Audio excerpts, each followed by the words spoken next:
Hello, and welcome back to Who Moved My Career, the podcast where we talk about those pivotal career moments, the ones that knock us off course. Maybe they wake us up, but they probably force us to rethink everything. I'm Nicole McNamara. I'm your solo host today because Arun is a little under the weather. So you just have two of us today. I'm super excited to be joined by my friend, Stephanie Wicky. Stephanie, say hi. Hello. So excited to have you here today and have the conversation that I think we started having over text Yeah. when you were listening to the podcast and you were like, wow, this is kind of exactly my story. And can Yeah. you tell it? And I was like, absolutely. So we're super psyched about it. And I think too, one of the things that we try and talk about on the podcast is having the conversation about the messy middle and like just being honest about it's okay if it's a messy middle. It's okay that you may have looked back on it and been like, ooh, I would have made some different choices. Or when you were in the messy middle and made the bad choices, only you were completely self-possessed about them. You're like, yeah, this is 100% the right thing to do. And then all of a sudden you find out it's not. So we talk about all of it here on Who Moved My Career. But let's start a little bit. Just give us your quick background. Tell us how we know each other. Give us kind of where you are now. Yeah. Okay. Sounds good. So, first of all, I'm going to start by saying I feel like everybody should experience the messy middle at some point in time. It's uncomfortable. It's not what you want, but like, it's like saying that everybody should like wait tables at some time in their life, right? Like, it's a thing. It's a thing. Okay, so yeah, so I am a marketing executive. I work for Writer currently, so I am currently employed. I though experienced a real messy middle sometime at the end of my 20s, early 30s, which I feel really blessed it happened like earlier in my career. It's made a sort of a pivotal change on like the person I am and the type of leader I am. And you and I have worked together. It's been like a couple of years now. Yeah, gosh. Yeah. Yeah, we were thinking about it today. I mean, I think we're a good 3 years into this, Yeah. maybe. Yeah. Yeah. Yeah. And You South Florida girls, yes, we yes. saw each other. We're the best because we're South Florida girls and DC girls. So we have like 100%. shared connections there, which is Such an like, important distinction, really. yes, yes. And it's funny because I'll never forget when I met you. You came into a meeting and you weren't leading the meeting, but you could tell, I think, just by my response and like my reactions that like the meeting was not going the way that it should have gone. And you jumped in immediately and sort of took the reins, which is so my personality. And so I feel like we immediately bonded on sort of that like super, that moment of just, yeah, she gets it. Yeah, but also seeing somebody, from across the room and being like, I see you in me, and I get that this is not going well because it's not going for me either. But I got you. I got you. No, 100%. I love it when you have those moments at work where you're like, oh, I see my counterpart in you. Love it. Yeah, 100%. But I also just think, Nicole, you have a very high EQ. So when you walk in the room, you read the room very easily and you have a very appropriate way of sort of understanding like this is going right or this is going wrong. And here's where I need to step in and sort of professionally redirect it, which is an amazing skill set. So, well, thank you. I hope I redirect well. Okay, so let's talk. So now have gone through the messy middle. You have come out on the other side. You are in a different place. But like, let's go back to DC, yeah. #DC girl, and tell me a little bit about what was going on and when was that moment that you realized, may not be for me. Yeah.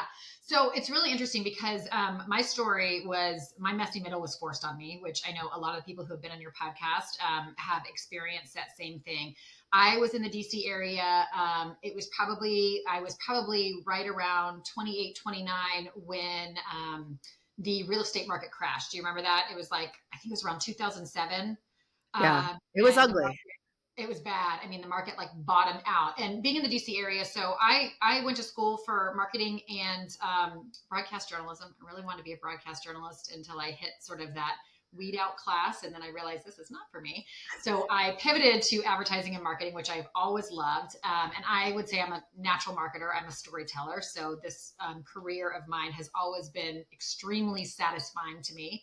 But I had spent sort of the beginning, like, 6, 7 years of my career in the advertising agency side. I went back and forth between New York and DC. And then I ended up taking a job at an agency in DC that was focused on residential real estate. And I think you probably know, being in DC, that most advertising is focused on politics there. And that really is not my shtick. So I kind of needed to find a niche spot, which I did.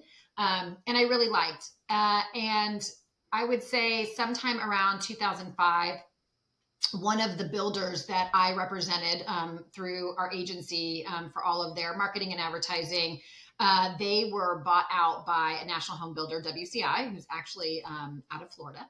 And they poached me and brought me in-house. So that was my first experience on the client side.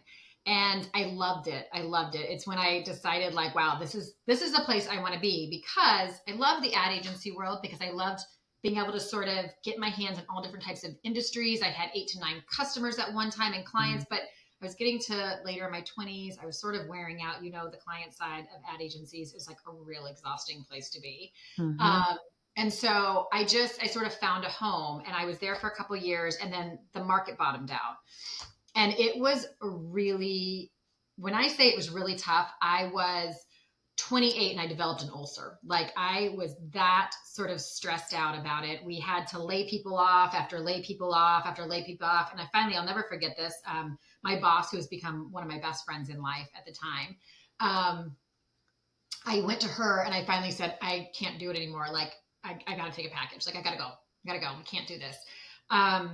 So that was the beginning of my messy middle, because I woke up and was like, holy shit, I had sort of always been super proud of my career and always sort of identified myself through moving up the ranks and, continuing to climb. And I'm a high achiever. I'm a perfectionist. I'm type A. And so it was like, I was checking the box left and right, and all of this suddenly happened. And it was so out of my control, and it was terrifying to me. At the same time, literally the year before, I had a massive, I would say, just personal trauma where my boyfriend of 3 years, who I was sure was going to propose to me, ended up cheating on me, and I found out, and that relationship ended. And at the same time, all my friends are getting married. Some of them are getting pregnant with their first babies. And I really wanted a family. And so everything kind of came crashing down right at my late 20s. And I was sort of like, oh my God. So it was time to reframe, like you talk about, right? It was time to figure it out. And I Wait, before we hear about the reframe, I'm curious, what did your boss say when you said, I got to go? Did she try and talk you out of it? And she's still one of my very best friends. No, because she, like, soon after that, she always stayed in the industry, but soon after that, I think she ended up switching jobs as well, or maybe she stayed there for a little while. I can't remember, but I just remember she was wholly empathetic about it. It was like, I get it. Yeah. But also, I mean, it's kind of like a trifecta, right? Or like a stool. If you can have the job, you can have the family, you can have the freedom, but you can't have all those things fall down simultaneously, right? Something has to stay constant in order for you not to feel like completely unmoored. And I don't know what you were like at 28. I remember what I was like at 28, and I probably didn't have, the greatest perspective on, maybe not the most stable time of your life. Right. I don't know. Maybe my judgment was not at its highest all the time. So I can imagine that how you felt when you lost that big piece of your identity, even if you asked for it, was super unmooring, because you didn't have the other things, the other parts of the stool to come back to. Oh, it was, I mean, it's hard to even think about, because it was so, like, traumatizing of a time. Like, it was really devastating. And again, this didn't happen to like a go with the flow. Like, I mean, I am a type A perfectionist. So it was like, I have for years had to consciously work on my ability to understand some things you cannot control. I got really Mm. good at that when I became a mom. But before becoming a mom, it was like, no, like, how is this even possible? You know, I mean, it was tough. It was really And tough. what did that like feel like? Were you sad? Were you angry? Were you kind of, some people react to these things and like just kind of check out for a little bit. I mean, how did that manifest itself?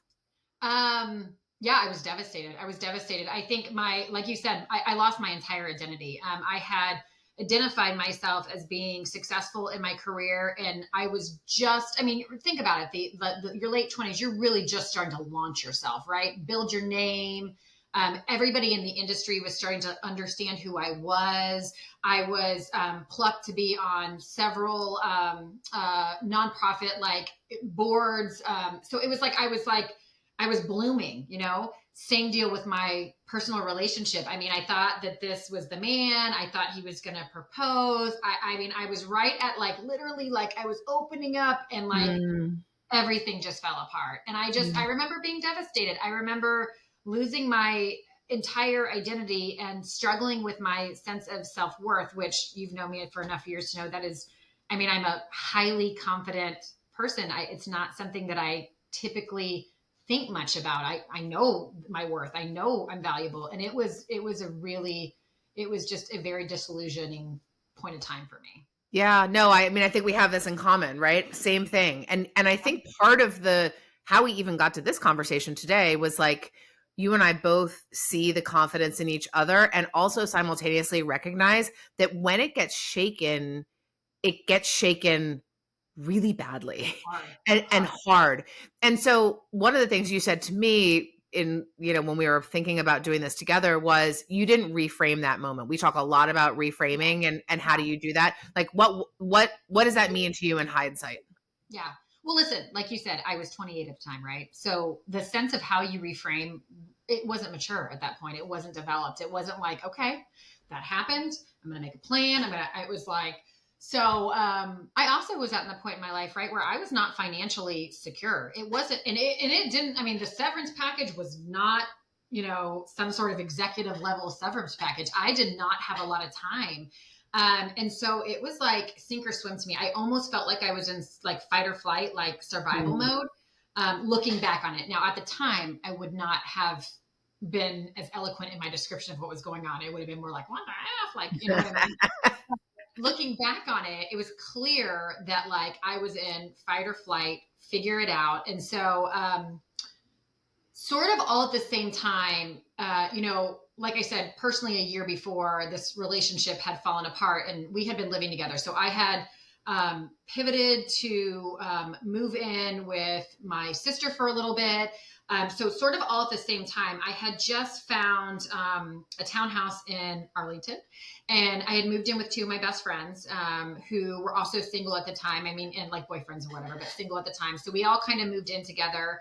Um, this tragedy happened with my job. I was like, okay, well, I have to like pay my part of the rent and like do all the things. And like I said, the entire industry where I had made a name was crashing and burning, right? So it wasn't super easy to tap into that network that I had started at 28 and say, like, where can we go? So I had a really good relationship with the publisher of Modern Magazine in DC. So the Modern magazines are like all over nationally, right? And we had gotten to know each other well since I had been at the agency, and we had done work together. I had advertised with him or whatever, and he called me one day. He reached out to me and he was checking on me, and we started talking, and he said, what are you going to do? And I'm like, I don't know, but like, I have to find something. So we started having this conversation, and he ended up saying, I bet, listen, I know this is probably not what you want to do, but I would love for you to like consider, like, would you do some advertising sales for me? And I'm like, advertising sales for a magazine. This is like, but I needed to do something. And I felt like, okay, this guy's throwing me a lifeline. He knew I was overqualified for it. I knew I was overqualified for it. It was literally like, let me just help you out here. So I took it, and I hated it. I mean, I hated it. And like, also I was like awful at it, like really bad at it. So, That's really helpful for the old ego too, right? Like you're already, kind of fraying at the seams and then you jump into something and you're like, oh, maybe I am terrible at these things. Yeah, it was so bad. It was like, all I wanted to do was like think about like strategic go to market and like, big like brand messaging and all the things. And I'm like, do you want to buy this like quarter of a page ad in this magazine? To like the local plumbing company. Yeah, to like Yeah. like the nail place. Like it Yeah. was. Yeah. But So, I want to point out one thing that you said that I think is so important for other listeners, which yeah, is you talk about you had built a name for yourself, even if it was kind of, short lived, you had built a name for yourself in a certain group of people and a yes, community that was probably relatively small. And yes, then you think about how important that becomes on the other side, right? And now all of the like there was value in those relationships when the business was booming. And now all of a sudden you look around and you're like, oh, these people are also struggling with the same things that I am. So I think about, I mean, as some Washingtonians, like you think about the folks in the federal government, most people have, I mean, that is one of the largest but most tightly knit communities around. And who do you call when you need some help because they're going through the same thing? So it's kind of an interesting dynamic there, that you also need to build relationships outside of your community because of what we're seeing happen today. 100%, 100%. Okay, so you hate the advertising Oh my God. world of selling. Yeah.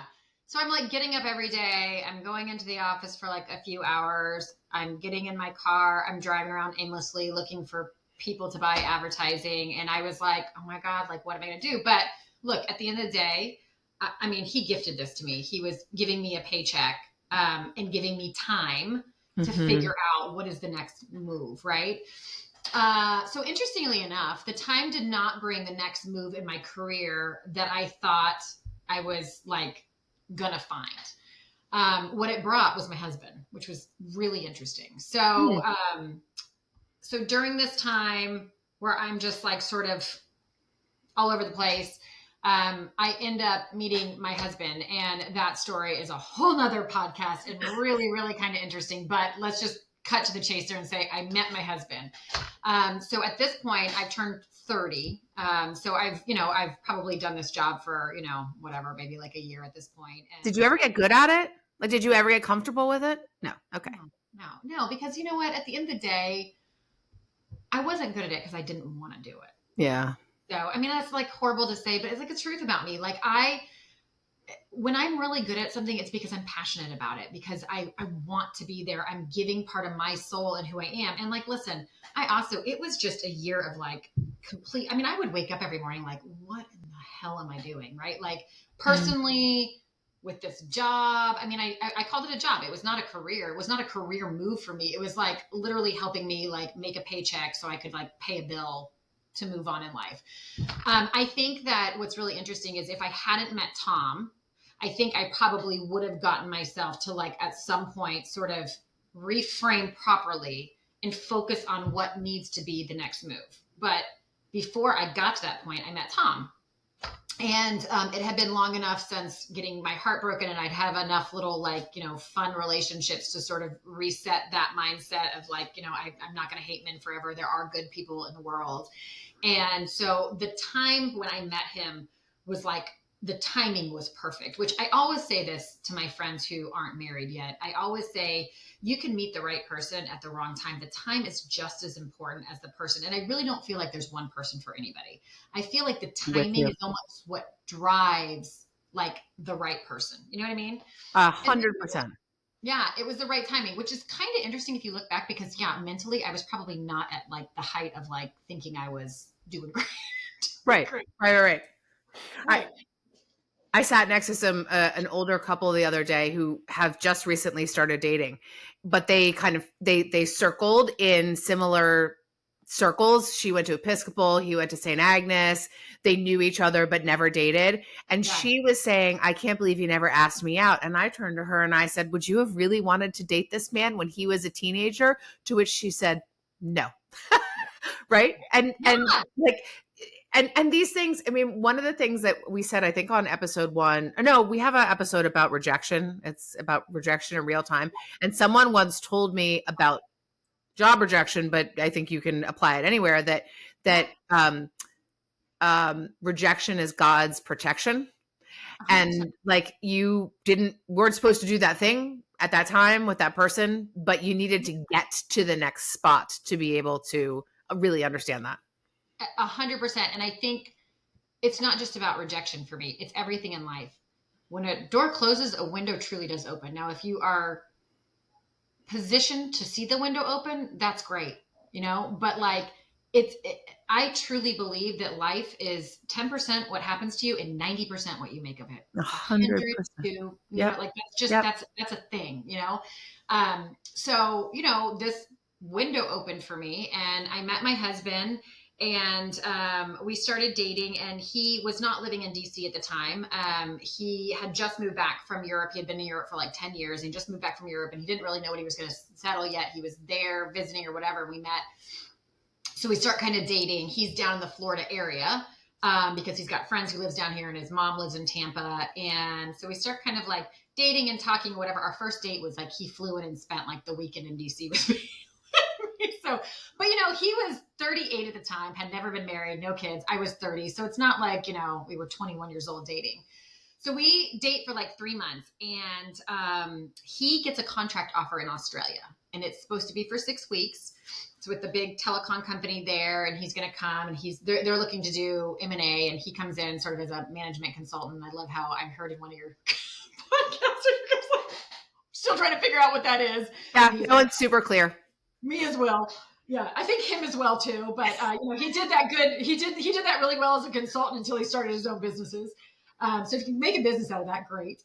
But so he gets this offer and he's like, we're just starting to kind of like fill this out. At that point, 3 months into our relationship, he had rented a apartment in DC and was like living there, and I was living in Arlington, and we were like dating. So I'm like, wait.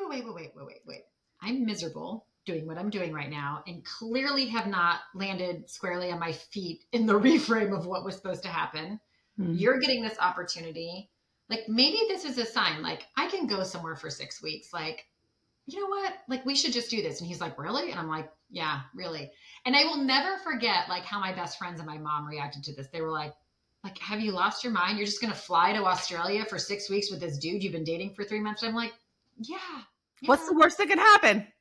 I get a flight home. Like if this all crashes and burns, like I'm floundering. I was like, I'm floundering. And this is like the first good thing that's like hit in a while. And like, there's a connection here. And like, I just feel like if I told him, no, you don't do this, like, I don't know.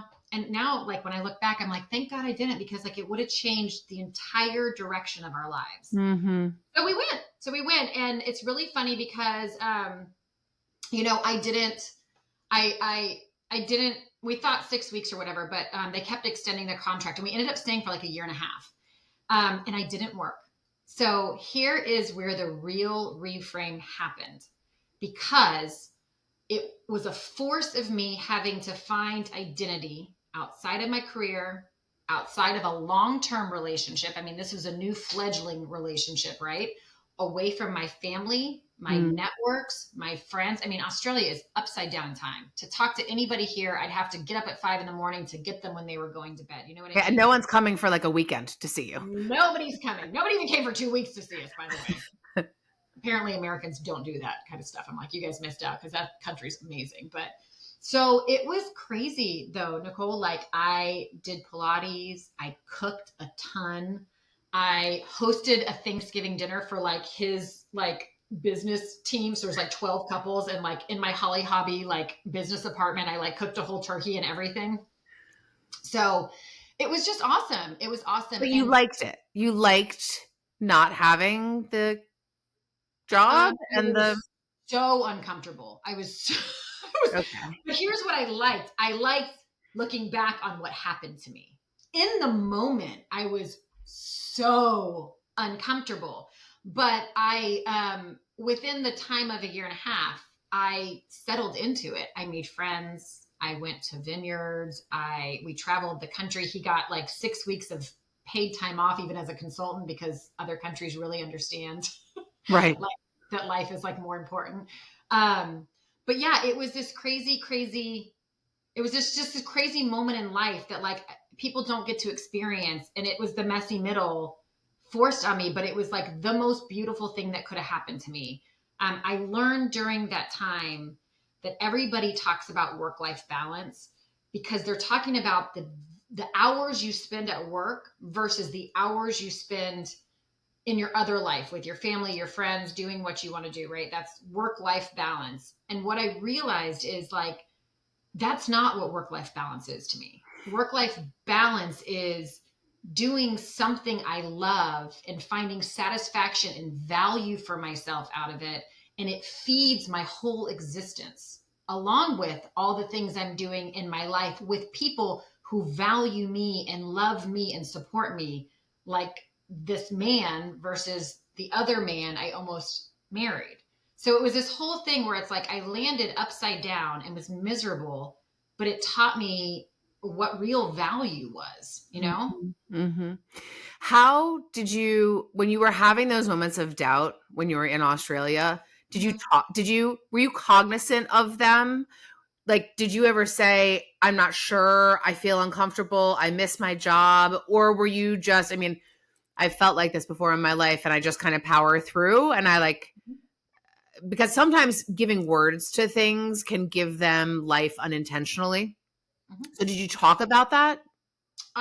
No, for me, it manifested itself in massive anxiety, which I did not share because I'm in a brand new relationship and I did not want this guy to think I was a nutcase. I mean, he was already probably like, it's really funny because when I fell back into my career after Tom and I moved back to the States and like we had been together for a while now, we were pretty serious. And I fell back into my career and he started watching me climb and he started to see how I was. I think he was shocked because he was like, that was not the vision of this woman. I don't think he ever thought I was going to be some sort of stay-at-home mom situation either. But I mean, I'm ambitious and I Yeah. am a powerful driver on things. I'm going to go out, like I said, 90% of my life is what I make it. And even in like personal decisions that we had about like having children, and I mean, we ended up having to do IVF for our last two babies. And like, I think his impression of me when we were together in the beginning was that I was smart and I was, somebody who was ambitious in life, but I don't think he realized just how like focused I am. So Yeah. that was a little bit, that was a little, but the amazing part is like, he's one of the most supportive people I've ever met for me. Like he gets me. Yeah. So when you came back from Australia, what did you do? Obviously, you went right back to I selling had a massive advertisement. panic attack. No, I just had a massive panic attack. I mean, I'm literally not kidding. We flew back in. So we left Australia at the end of his contract. We ended up going to New Zealand for a month. We traveled both of the islands because, like, when you're over there, you I got mean, it. you might as well. You've gone that far. Right. It's like not like you're going to hop back over like in the next year or so. So we traveled both the islands, and I just remembered in the South Island as we got towards the end of the month, I remember my anxiety just rising. I mean, I could physically feel it because it was like I was going to now go back to this world that when I left was in shambles, and it was like, Mm. what is going to happen? So we started having these conversations about what's going to happen now that we're moving home. Where should we settle? Because he was dead set on being back in the US. That's where he wanted to be. I kind of felt like it would almost be, I think there's two things I felt. I felt like it'd almost be unfair to be like, you come back to my entire safety network of networks, friends, family in the DC area. But I also think I was slightly terrified to go back to that because it was like the place of disaster for me of where Right, everything right, right. It was like the last crime scene. 100%. Like, do we Yeah. go back there? Sounds like a bad choice. Right. So we ended up talking and he was like, why don't we do this? He's like, you pick a place in the US and I pick a place in the US and we'll spend a month at both places and we'll decide where we want to move. And I'm like, oh, I love this idea, right? Anxiety though. Like, oh, this is a great idea. And you have not told him about the anxiety this whole time? Are you going to the bathroom and breathing into a paper bag? I feel like I outwardly controlled it. And you know why, looking back, you know why that happened is because I wasn't in a safe place. I Right. didn't have a safety net yet that I felt comfortable. Well, now my husband's my safety net. I mean, I can have a complete mental breakdown in front of him and I know that like things are going to be okay. But back then, no, I wasn't there yet. My mom wasn't there. My sister wasn't there. My best friends weren't there. Like, what was I going to do? Like have a complete mental breakdown? Like, so On the it was other like, side of the world. it was a power through situation. It was like every day I'd get up and I'd tell myself, everything's okay. We're going to have a great day. Look, here we are in, far Wicky Beach in the south of New Zealand, taking pictures of baby seals on a coast where no people are around. Like, this is amazing. So I just kept telling myself that this was an amazing experience, which it was. And I was also learning who I could be. So there was good things, but there was also like just a lot of, just anxiety around it, what's going to happen next. So we got home, we flew back into the DC area. I ended up picking Miami. I had been here once when I was 24 and it was super fun. So I was like, that's it. We should just go there. Oh man, I made the same calculation. I was like, I had a great weekend there. I should totally move. 100%. It was a weekend too. It was no longer than that. Oh, Miami, bless you. And also, this was Miami like 15 years ago. It's not Miami now, which people don't really appreciate the difference between Miami 15 years ago and Miami today. But anyway. 100%. And Tom picked San Francisco because he was like, look, I'm looking for somewhere that's kind of a good mix between the States and Europe and like, innovation. He's a tech guy. So, this feels right to me. So we came back into the DC area though, and I'll never forget this. So we came back and, we went to my mom's house. We didn't have a house there anymore or a place. And so we went to my mom's house and my best friends from high school were having a birthday party that weekend. It was like, all the girls were coming in. There was going to be an overnight. Two of my girlfriends had new babies. They were bringing the babies, all the things. So the next night after, like, we got home, I think it was like 2 nights after because I didn't have jet lag anymore. I went over to my friend's house and I'll never forget this. I saw the new babies and, got to see my friends again. And it was really nice. And everybody went to sleep. And I think I stayed up all night, like just laying in bed, like eyes wide open. What am I going to do? What's going to happen? I have no job. I don't have a network anymore. I'm now going to go move to a different part of the country, but what part? I don't know. Like all the things. Right. So it sounded amazing when you were talking about it. And then all of a sudden, and it's funny. I mean, distance, I actually think makes a difference. Like for you to be in Australia, you kind of left some version of your self-doubt here on the East Coast. And so you were far enough away to be like, that's in that baggage over there in DC. I'm not going to open it right now. But then you come back and it's like, hello, welcome back to the DMV. And here's your luggage of outstanding self-doubt. 100%. And by the way, you should probably, pick up where real life needs to be picked up because you just lived in like La La Land for a year and a half. And wasn't that wonderful? Right. But time to like go back to like being somebody, doing something, right? So we spent a month in Miami. It was fun. We had a good time. Of course it was. It's Miami. Had a great time. Nobody's working at this point, right? Like, we just got off this huge contract Tom made. So like, we're doing okay. And then we go out to San Francisco. We have an amazing time out there. I flip the switch and say, I want to be in San Francisco. Tom flips the switch and says, I really think Miami makes more sense. Your whole family's on the East Coast. My family's on the East Coast. I have to be over in Europe back and forth with contracts until I start whatever I'm going to start. So we ended up here in Miami and, it's interesting because I think that, again, when I look back, I really did. I found myself in Australia, but I hadn't realized that I found myself because it was so. It was you were too close to it. It's too close to it. I was so uncomfortable. I wasn't like understanding all the things that I was learning and taking in and like understanding about life and value and all of the things. And then in Miami, it took me a couple of years to get my feet here. So luckily I'm a very good cook. So I took a job as a chef on a yacht. It was like awesome. Did that for like a couple of years. Yeah, that was fun. Are you on below deck? Should we be looking for you? No, unfortunately, I feel like I would have made a lot more money if I was on below deck. This would be a very different podcast. Yeah, exactly. And things would have turned out very differently, I'm pretty sure. Right. Yes. So, but I did that. And then I also consulted for some ad agencies here. So I started my own little business, my own little consulting thing. I went out, I hit the streets, I started networking. Tom was really a driver in that. He very much understands. Oh my God. I listened to that one where Arun talked about how important networking was. And I'm like, I hate networking so much. I hate it. I hate it. I hate it. And my husband is so damn good at it. It's So is like, mine. oh my God. And he So is like mine. enjoys He will it. walk up to anybody and talk about anything. Yeah. Anybody. Yeah. And I'm like, ugh, it's like I don't know why. And I'm a very outgoing person. I know. I'm the same way. I don't know. It's very weird. So he really, was pushing and driving and all the things. And so I started building a community of people in the industry. Now, at the same time, I realized that Miami is a very different work environment than anywhere else in the country. 100%. It is. It is Not far from DC in every sense of the word. Yes. Yes. So here's what would happen. People would hire me as consultants because of my DC nature. And then I would offend everybody in the agency with my very ambitious, very cutthroat, no, this is how we do this. Right. So it was a real learning lesson for me there. But I ended up finding Tom and I ended up getting married after being here for a little bit. I was 34 and he was 42 when we got married.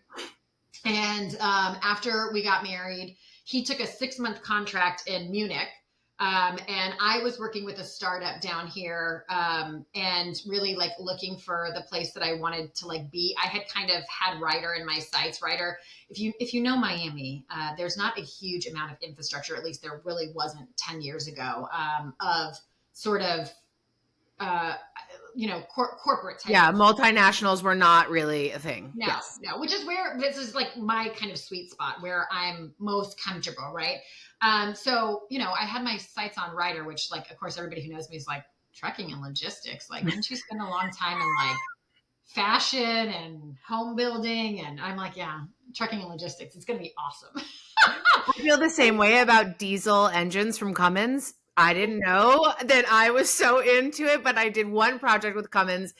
I didn't even really lead the project, but I became friends with the executives at Cummins, and all of a sudden, when you got a car and you all of a sudden start seeing that car everywhere. I could find you a Cummins generator, truck, shop anywhere in this country, and people are like, "I'm sorry, what?" And I'm like, "Yes, I am very into heavy assets." Like Cummins. Commercial trucks are my thing. Yeah. 100%. But you know what? I mean, I think this is kind of an important point to land. This the jobs and the places that seem unsexy are some of the best places to be. So I have a very, very good friend who's an executive at a competitor of yours, but same thing, salt of the earth. I just want to do really well by these people. I mean, I'll never forget, we did a project for them and it was focused on the drivers, and it would make your heart, it would just, oh my gosh, make your heart soar. Right. Yes. And so now all of a sudden, I think when a lot of people are looking for jobs, they're like, I want to work for Meta. I want to work for LinkedIn. And it's sure, cool. But I do think that there are some serious unsung heroes that people don't even know about and aren't even looking at, that I think is a miss. Yeah, 100%. Well, what's really interesting is that when I started at Ryder, first of all, the culture at Ryder is really healthy, and I'll tell you why. Because, and it's funny because you and I were texting about this the other day. The culture at Ryder is really healthy because when they talk about we have a culture that we're a family, and everybody's no, that's no, you're not. It's not about you want to be family with the people you work with. A culture of family is that they respect your priority of family and your own focus, which again brings me back to this whole conversation about work-life balance. Again, it's not about the hours. There are times where I will spend, 60 hours a week doing things for Ryder, right?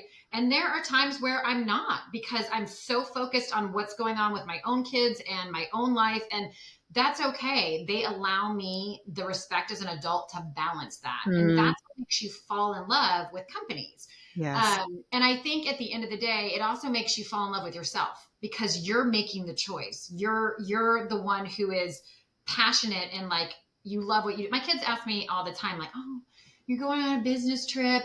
And I've never been the mom to be like, I know, I wish I was here with you. Now, at the end of the day, of course, I always wish I'm with my children, but I love what I do. I'm passionate about Yeah. what I am giving to the world and what the value I'm bringing to an organization who, by the way, is moving all of the goods that we use every single day in our life. And I think Ryder, from the point of the transportation point, that was cute to me and I liked it and it was fun. But when I got into like the supply chain side of our business and all the technology and the innovation that we're doing, like, this actually is the most interesting industry I have ever been involved with, because it's like mind boggling to me, all of the behind the scenes that goes on just to get the things that we see and use and we're used to every single day. Okay, so this is definitely a thing I did not know about you, but my best friend would, like, I can imagine her, she's listening to this podcast in her car, and she's like, "Oh my God, I've never heard anyone talk about supply chain as much as when I'm on a road trip with Nicole." I'm like, "Look at that. Look at all of those trucks. What do you think is in there? Do you think that's where those little touch lamps come from? I bet it is, but I bet, look at that one." And I think it's fascinating. I just think where Yeah, things come from has to be one of the most interesting things you could yeah. spend your time thinking about. But also, it's not exactly, cocktail party conversation, but I'm with you. I think it is so fascinating. My It friend is is. going to be It's like, like, oh my God, what? Nicole has found her person.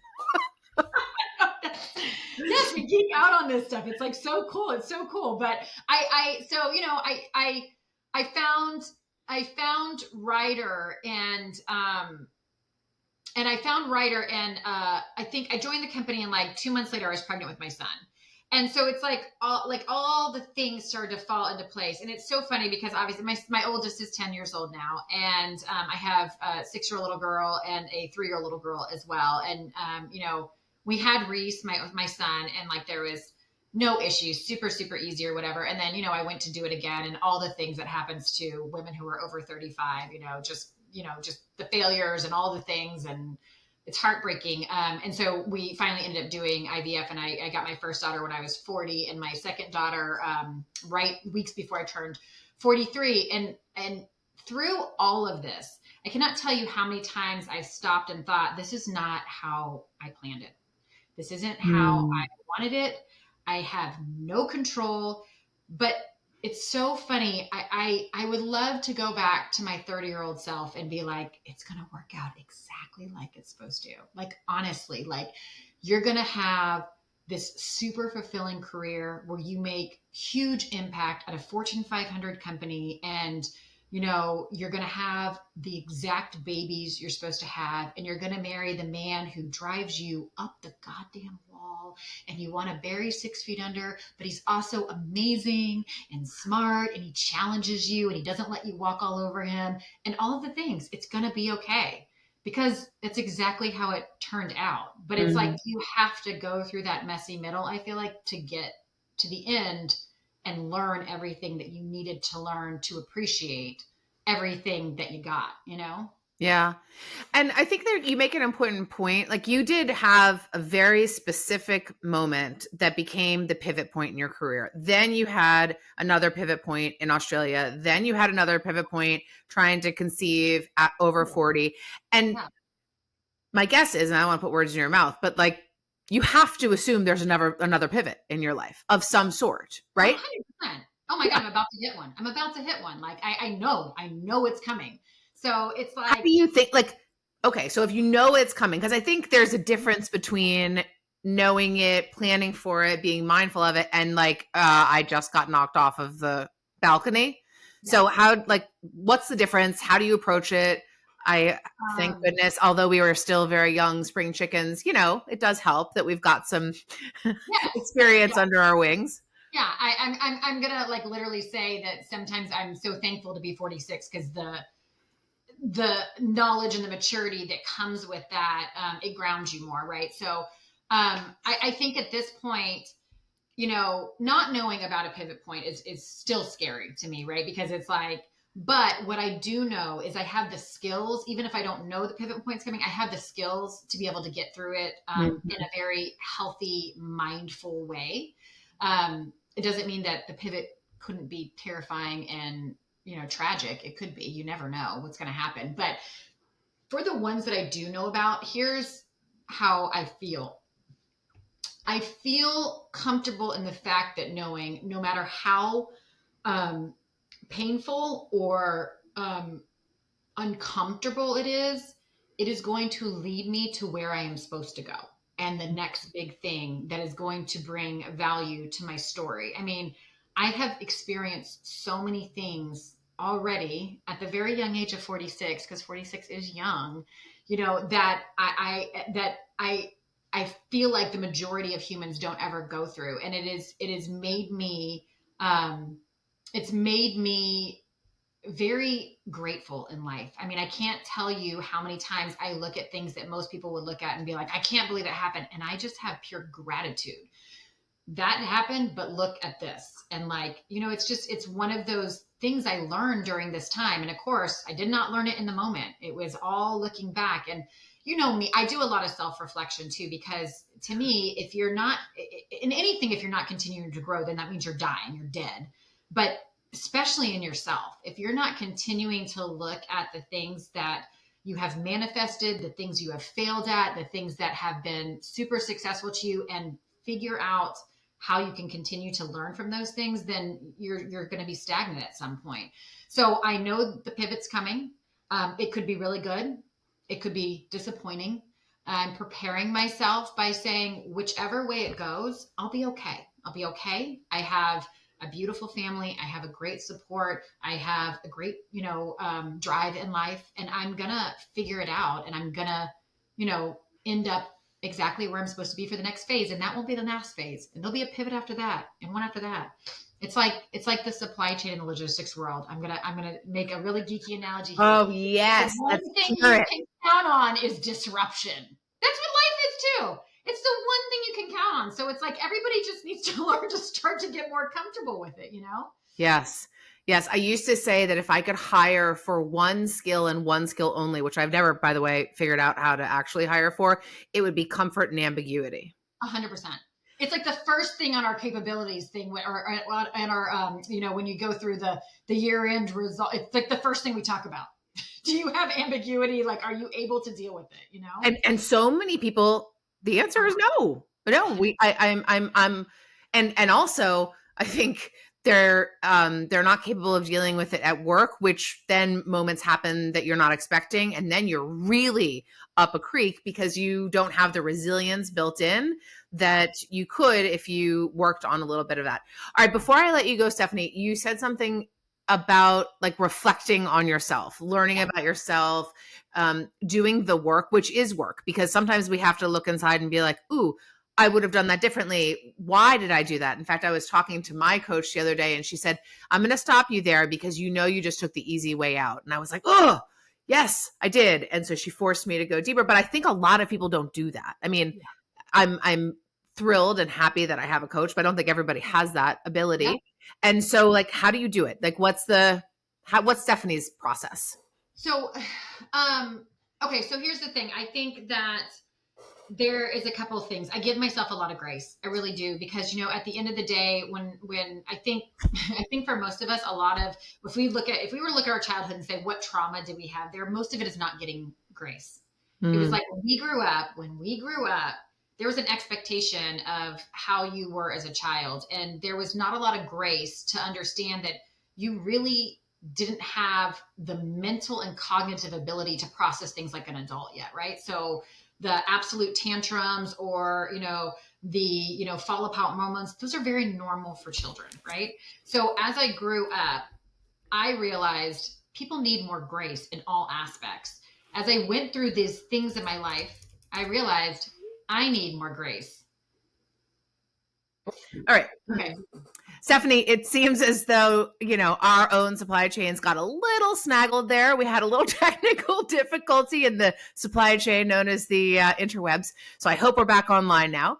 And it was kind of perfect timing. I mean, it's never perfect timing to, have an audio issue on a podcast, but I feel like we have covered so much ground today. And I'm so grateful, that I know you and that, I was reflecting when we were trying to work through this little snafu here that I could have a lot of frustration about my former company and how much I loved it and how hard I worked and how tough it was to lay off an entire team of people I cared about. And then I was also like, I would have never met Stephanie otherwise. That's true. So, See? and I'm glad I met you, but there's like 100 people like that I have met as a result of it.